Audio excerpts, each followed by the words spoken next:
siihen aikaan antoi keisari Augustus käsky. Tuosta sisään, tuosta ulos. Siitä mun matkani pitää. Ei kun kuningas Herodes on sivuroolissa tässä näytelmässä. Minä olen kuningas keisari Augustus. Minulla on suuri valta. Minä omistan kaiken. Ja minä määrään, että tässä minun valtakunnassani on nyt toimitettava verollepano. Tämä verollepano oli ensimmäinen ja tapahtui Quiriniuksen ollessa Syyrian käskynhaltijana. Kaikki menivät kirjoittautumaan veroluetteloon, kukin omaan kaupunkiinsa. Niin myös Joosef lähti Galileasta, Nasaretin kaupungista, ja meni verollepanoa varten Juudeaan, Daavidin kaupunkiin Betlehemiin, sillä hän kuului Daavidin sukuun.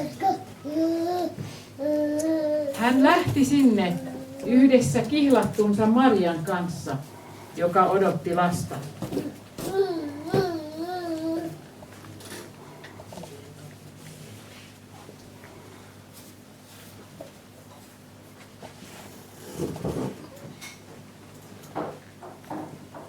Heidän siellä ollessaan tuli Marian synnyttämisen aika, ja hän synnytti pojan, esikoisensa. Hän kapaloi lapsen ja pani hänet seimeen, koska heille ei ollut tilaa majapaikassa.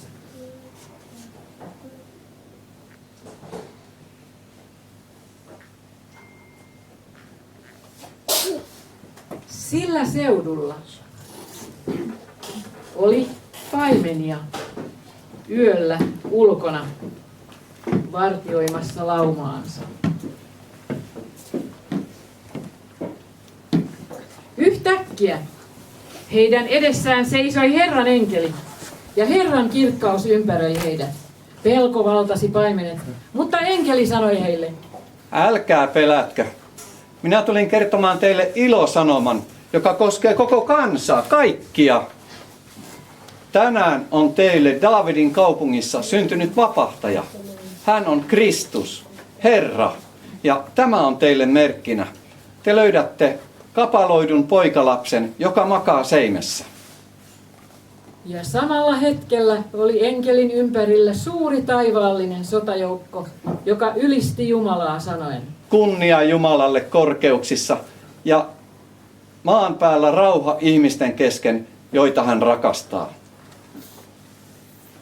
Kun enkelit olivat menneet takaisin taivaaseen, paimenet sanoivat toisilleen: Nyt Betlehemiin. Siellä me näemme sen, mitä on tapahtunut, sen mitä Herra meille kertoi. Mennään. He lähtivät kiireesti ja löysivät Marian ja Joosefin ja lapsen, joka makasi seimessä. Tämän nähdessään he kertoivat, mitä heille oli lapsesta sanottu. Kaikki, jotka kuulivat paimenten sanat, olivat ihmeissään. Mutta Maria kätki sydämeensä kaiken, mitä oli tapahtunut, ja tutkisteli sitä. Paimenet palasivat, kiittäen ja ylistäen Jumalaa siitä, mitä olivat kuulleet ja nähneet. Kaikki oli juuri niin kuin heille oli sanottu.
syntynyt Juudean Betlehemissä kuningas Herodeksen aikana. Jerusalemiin tuli idästä tietäjiä. Tietäjät lähtivät matkaan, ja tähti, jonka he olivat nähneet nousevan taivaalle, kulki heidän edellään. Kun tähti tuli sen paikan yläpuolelle, missä lapsi oli, se pysähtyi siihen. Miehet näkivät tähden, ja heidät valtasi suuri ilo. He menivät talliin ja näkivät lapsen ja hänen äitinsä Marian. Silloin he maahan heittäytyen kumarsivat lasta, avasivat arkkunsa ja antoivat hänelle kalliita lahjoja. Kultaa, suitsuketta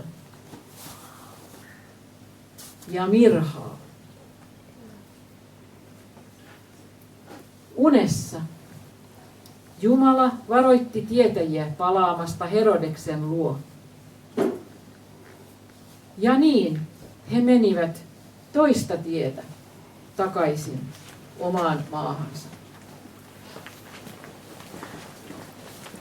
Näin syntyi maailman suurin rakkauskertomus, josta profeetat olivat ennustaneet.